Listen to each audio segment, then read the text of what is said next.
Hello, students, and welcome back to our final episode of College Prep World History. I am Mr. Willis, and I'm going to be bringing us this last presentation on imperialism before our final test for the first quarter.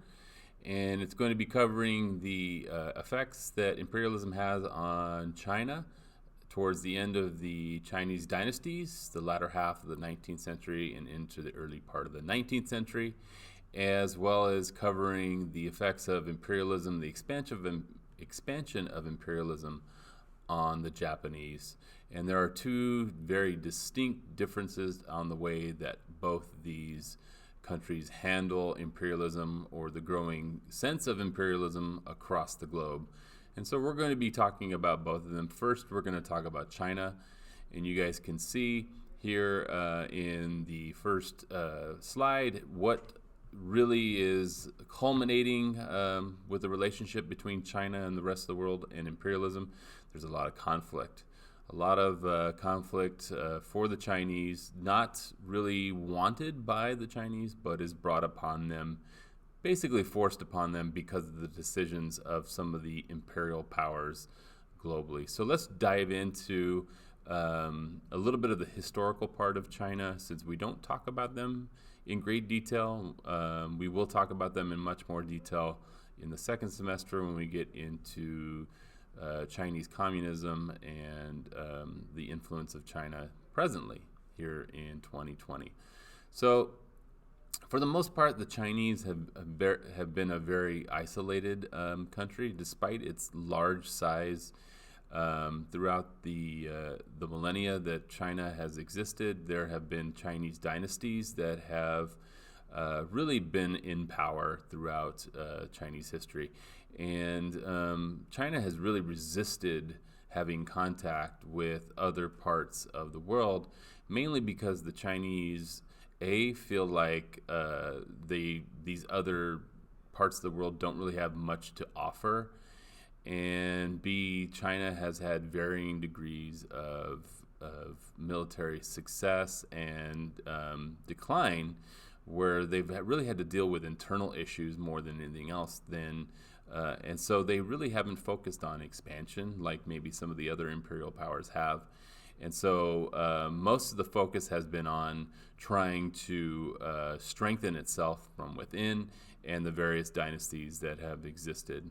Now, if we fast forward to 1793, the Qin dynasty basically opens itself up to the English ambassador. It receives the English ambassador into China and expresses its desire to remain isolated, to really not have anything to do with some of these Western powers that are now developing in the latter half of the 18th century, all throughout the 19th century and into the 20th century.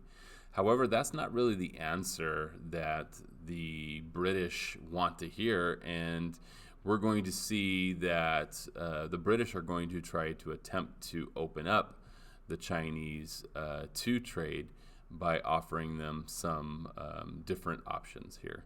So as we move into the next slide, it just talks about how, like we did before with the French people under Louis XIV, China tries to remain self-sufficient. They have a strong agricultural economy, and now while having a strong cash crop economy or agricultural economy could be beneficial for their people, it also can be damning for them if they have floods, which they often do along the Yellow River, or if they have famine. So this is very much a part of the history of China. The entire southern section of China is very much agricultural, and so waterways are built to the north from the south, so from the southern agrarian parts of China into the much more urban parts of China to the north. This is how crops are transported both north and south. And so traders start to make their way into China. The Spanish and the Portuguese, especially during the time of the latter half of the 18th century, where the Spanish are into their imperial expansion phase. They want to bring corn and sweet potatoes and peanuts, which were given to them by the Americans during the time of exploration. They want to bring this to China and share it with the Chinese people. And so a combination of both the natural agricultural products that China has with the products that are brought in by the Europeans leads to a population boom. And so 300 million people are in China, and other products are brought in, such as salt, tin, silver. Silver is a big part because silver is going to be the main currency that is used by the Chinese, and the Chinese people are going to have to pay their taxes in silver to the government. So it basically causes a massive spike in the cost of silver, which doesn't make it feasible to be used for long periods of time as a form of currency. Now, the other piece here is the British. The British, who in my previous video had taken over imperial control of India, had discovered that India provided large amounts of opium. And again, in the previous video, I talked about opium being an addictive drug. Well, the British wanted to use this product in order to buy large quantities of tea. Now, the Chinese did have tea available to the British for trade, and so this is where the connection between the tea and opium trade begins. Millions and millions of pounds of tea are bought by the British, and opium is the product that is being sold to the Chinese in exchange for this tea. Now, again, the problem here is that the British know that opium is addictive, and they know that once opium makes its way into China, that the Chinese, if they use it, are going to become addicted to it. And so therefore they know that they can create a trade imbalance with the Chinese if they get them addicted to opium, and they can pull more and more tea out of China with this trade imbalance. And so by the time we reach 1835, 12 million Chinese are addicted to opium. They're demanding more. They're willing to trade more and more tea for it. And so there is a massive trade imbalance between the British and the Chinese. So this is going to lead to an issue, a problem, where the Chinese government is going to have to intervene on behalf of the people, the Chinese people. And so one of the first steps that is taken on the next slide, as war is on the brink of breaking out, is the Qing Emperor, whom the Chinese people see as a god, writes to Queen Victoria, the Queen of England, about the massive opium addiction that the Chinese people have, in an effort to get Queen Victoria to stop the trading of opium occurring within China from the British, and to get the Qing Emperor's trying to get the Chinese people to break away from this addiction. Well, the massive insult is that Queen Victoria completely ignores the letter from the Qing Emperor, showing her total disregard for her care for the Chinese people. And so therefore, the only resort that the Chinese have to show how serious they are about changing this is by opening up a war with the British.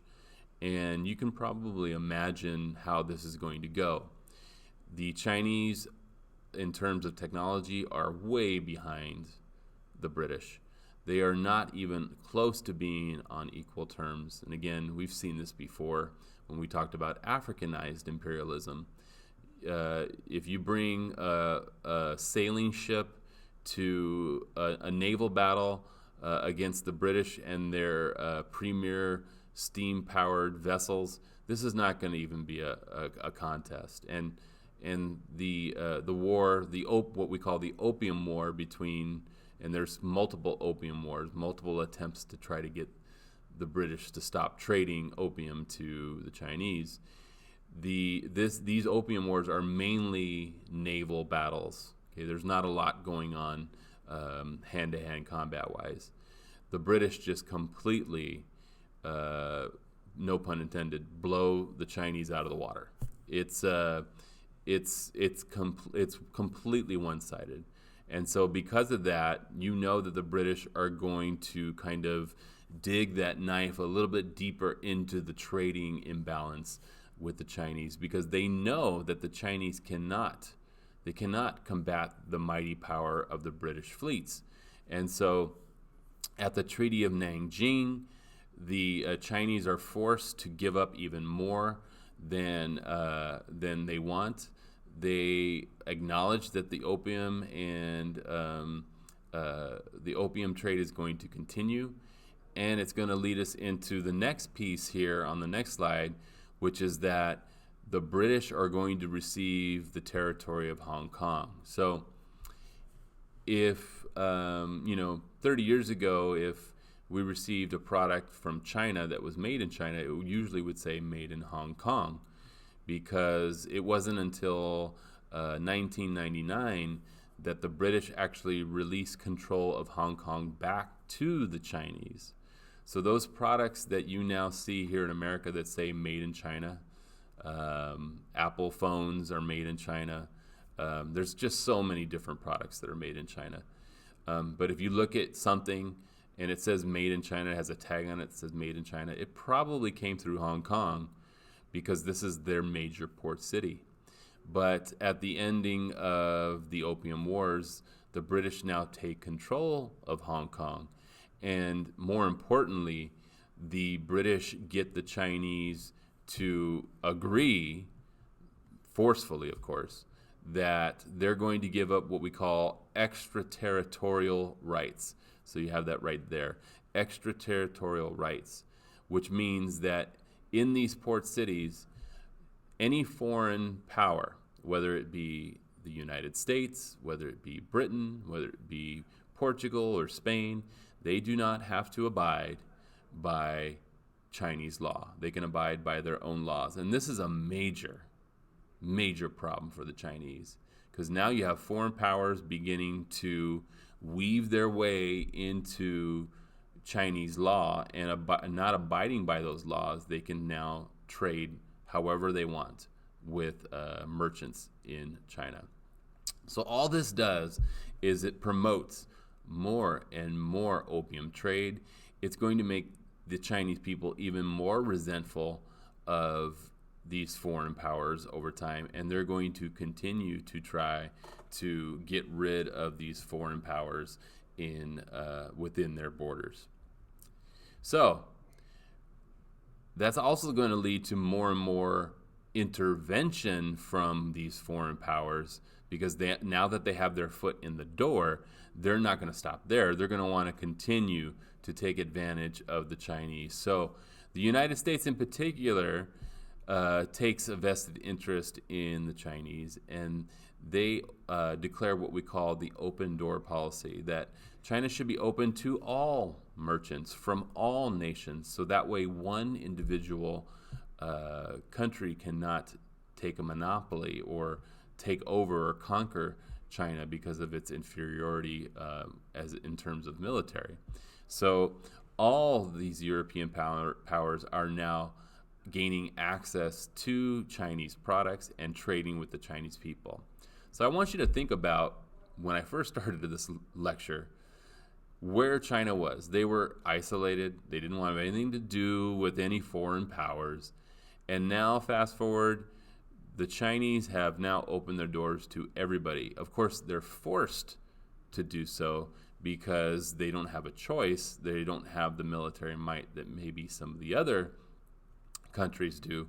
And so, therefore, they're going to have to open their doors to all these other powers. And you kind of see that here in the picture on this slide, where you see people like Queen Victoria and the Kaiser, Lady Liberty, all right? Japan even is going to be in this picture. They're all kind of carving up China for themselves, much like what we saw in a previous lecture with Mr. Gordon, where they were they were separating or creating boundaries within Africa. So you're going to see these trading rights. It's not necessarily direct control, but you're going to see this economic imperialism occurring within the Chinese borders. So that's what we're really going to see. Now, there is one last attempt to try to oust the foreign powers from Chinese borders, and that's with the Boxer Rebellion. And the Boxer Rebellion is named after a group called the Boxers, which were poor peasants and workers who tried to rebel against these foreign powers and try to get the Europeans out of their boundaries. And they did that, of course, unsuccessfully. But it brings up some of some of my favorite names for these groups in world history.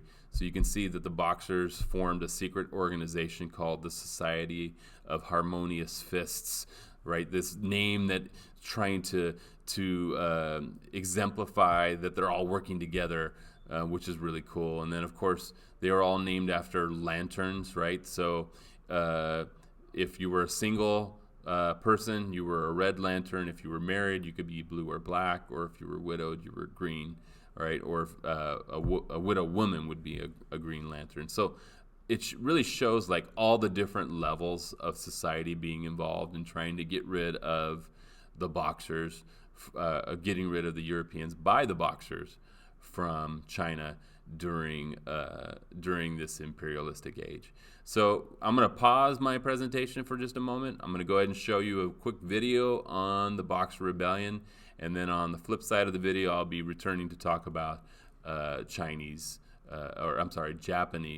imperialism and how they dealt with the imperialistic age much differently than the Chinese did. The Boxer Rebellion became the first major war to erupt in the new century. Hostilities that had been simmering for decades exploded when China declared war against the foreign powers of France, Russia, England, Japan, Austria, Italy, Germany, and the United States. The beginning of the 20th century found the 2,000-year-old Chinese empire in decline. Foreign powers descended like vultures on what was left of the dying Manchu dynasty. The once powerful Chinese people fumed as they saw their land and protectorates taken over by foreigners. Hong Kong and Burma were lost to England, Korea to Japan, and Vietnam to France.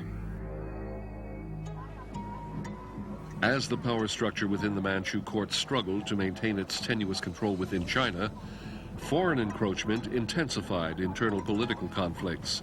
What had been an ancient closed society was threatened by the corruption of progress and foreign influence.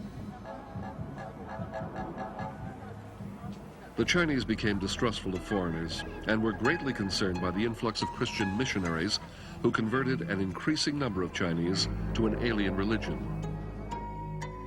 A campaign of terror had begun the previous year when a secret organization called the Boxers began killing Christian missionaries and their converts in the northern provinces of China.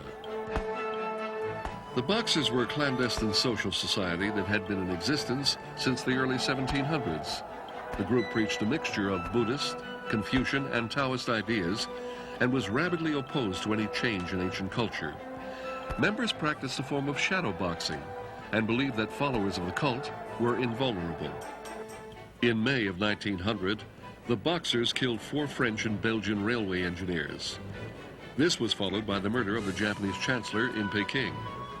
The foreign powers responded by sending ships and troops to China. The imperial court had initially condemned the Boxer violence and had sent government troops to quell the uprising. But the ruling Dowager Empress, Cixi, was eventually won over to the Boxer cause as a result of foreign attacks on Chinese forts, and the rumor that the foreign powers wanted to return her deposed nephew to power. On June 20th, the Boxers invaded Peking, brandishing spears topped with the heads of murdered missionaries. They laid siege to the foreign legations, where almost 1,000 foreigners and 3,000 Chinese Christians had taken refuge. On August 4th, an international force of 20,000 headed for Peking to rescue the besieged legations. Although the Boxer troops in the Peking area were estimated at 360,000, the international force broke through the lines after 2 weeks of heavy fighting. 54 days after the siege began, the foreign legation was rescued. The imperial court fled Peking, and the Boxers were eventually forced to surrender. So as you can see from the video and from my lecture about the effects of imperialism on the Chinese, it was detrimental to the Chinese people. It was devastating. It was destructive. The Chinese people had gone from being, a people of isolation to a people who have been basically totally into the hands of the Europeans economically. And that transitions to the other side of the equation here with this slide when it comes to Japan. Japan had a similar experience as far as opening up to Western powers or Westernization. However, they took a different approach once it was realized that there really was no way to avoid having contact with the West. And so the way it goes is that the United States sent Commodore Matthew Perry in 1853 with an armada of ships to the Japanese coast. And he parked those ships right off of the coastline, and he was received by the Japanese Emperor and the shoguns. And Commodore Matthew Perry had a letter from President Millard Fillmore, and in that letter it basically says that they'd like to open up trade with Japan, and they'd give them a year to answer, and in that year they'll be returning to receive the answer.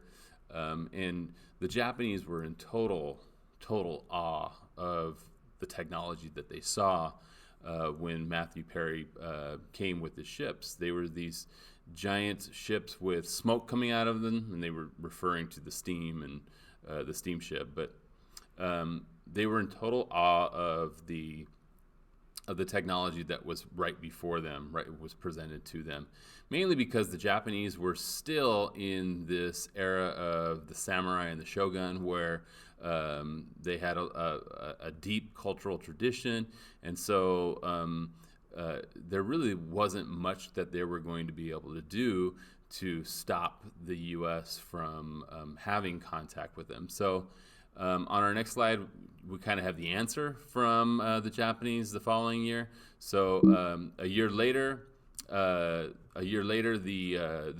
United States arrives back, and Perry returns with an even larger armada of ships, even more spectacular display of the technology that the United States had at the time in 1854. And so the Japanese are kind of like, okay, well, I guess we're opening our doors to the United States. And so they signed the Treaty of Kanagawa with the Americans, which basically states that they're going to open up 2 port cities to the U.S., which, again, just like in China, they're putting their foot in the door. And so you're going to see more and more westernized countries begin to try to have an influence within the borders of Japan. And so more and more other nations are going to become involved in Japanese economic affairs. So the Japanese have a decision to make here. What do? Do we try to combat this problem like the Chinese did and ultimately fail, or do we embrace it? So what happens here is that the Japanese people don't want to have this repeat. They don't want to have an imperial power come in and essentially assert its dominance over the Japanese. So they're going to take a different approach, and that's what we're going to have under the Meiji Restoration or the Meiji reign, which is on our next slide. So the Japanese support the young Emperor Mutsuhito, and Mutsuhito believes that the Japanese shouldn't have any imperial influence within its political ranks. And so one of the first steps it takes is it ends the Meiji Restoration. It effectively ends the age of the shogun and the age of the samurai. And what you see here is kind of like in the movie The Last Samurai, where they start to embrace the westernized world. They start to embrace industrialization. They begin to send people out to foreign civilizations. They want to learn more and more. They bring people in to teach them how to do things that are more modernized. The Japanese people begin to dress in more westernized clothing. So rather than, or opposite than, the Chinese, the Japanese are really going to embrace the idea of westernization. And in doing so, it actually prevents the Western world from taking over imperial control from the Japanese. So a pretty brilliant move on the hands of the of Emperor Musuhito and the Meiji reign. Let's embrace that westernization, and let's try to go ahead and push forward with that. So what this leads to is it actually leads to Imperial Japan becoming a power to be reckoned with in the Pacific. And so we're going to talk a little bit briefly about the Japanese success, especially at the latter half of the 19th century and the early part of the 20th century, where Japan has this rising sun flag, as you guys can see here. And it really transitions to where the Japanese become just as imperial as the other westernized worlds are becoming. So it leads to greater economic and political strength. It leads to essentially the building of military goods and forming of an army and a navy. It leads to the elimination of foreign powers, and like we saw in China, where they had extraterritorial rights. These extraterritorial rights won't exist in Japan because of the military might of the Japanese. And you're going to see on the next slide that the Japanese are going to not only just be happy with modernizing itself, but they're going to exert their power over other people.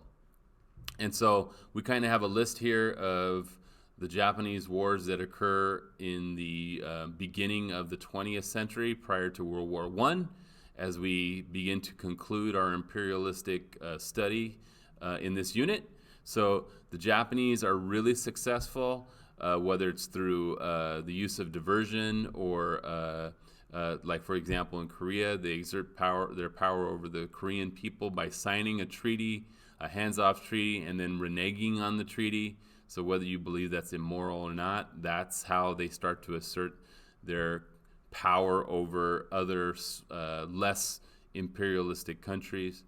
In terms of relationship with other people that are neighboring to them, even in China, which we mentioned at the beginning of this lecture, the Japanese launch a war with the Chinese. It's called the Sino-Japanese War, where the Japanese are successful. And I want you to think about how humiliating this probably is for the Chinese. The Chinese have a large, vast territory, a much larger population.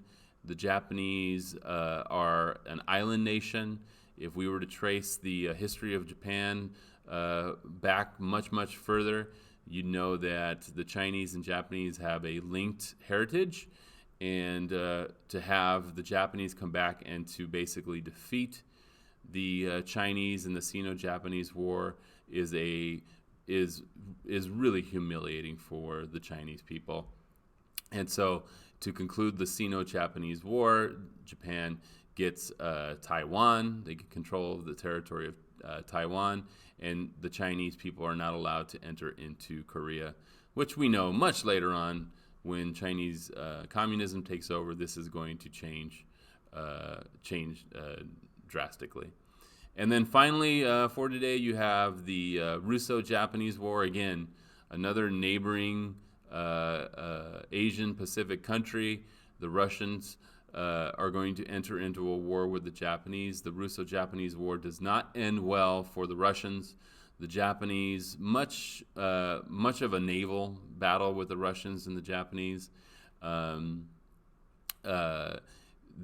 Russians are going to lose this battle. Japan launches an attack on the territories of Manchuria, which are to the north of China, and in Korea, and they're going to defeat the Russians in a naval battle. And despite interference from Teddy Roosevelt, U.S. President Teddy Roosevelt, in the beginning part of the 20th century, the Russians are defeated by the growing imperial power of the Japanese. And in 1910, the Japanese are going to exert their authority over the Korean people very harshly. And we see this as a trend with the Japanese. It's almost as if they are trying to make up for lost time. They're going to exert their power, their newly found industrial and imperial power, over the neighboring countries around them. That's it for today in terms of the imperial study of China and Japan. You can see the large differentiation between the two. Japan embraces imperialism and becomes an imperial power themselves, whereas China really is a much more subjugated people when it comes to the imperial powers. They answer to the British, they answer to the Japanese, they answer to a lot of others that are much more modernized. So on behalf of the entire World History team, again, we want to thank you for your attention to all of our presentations this semester. We hope that you enjoyed them. We hope that you were able to learn a lot from our video presentations. And we wish you well as we conclude this first quarter here for College Prep World History. Again, I am Mr. Willis on behalf of Mr. Gordon, Ms. Pancini, and Mrs. Atwood. Thank you, and have a wonderful, wonderful rest of your year.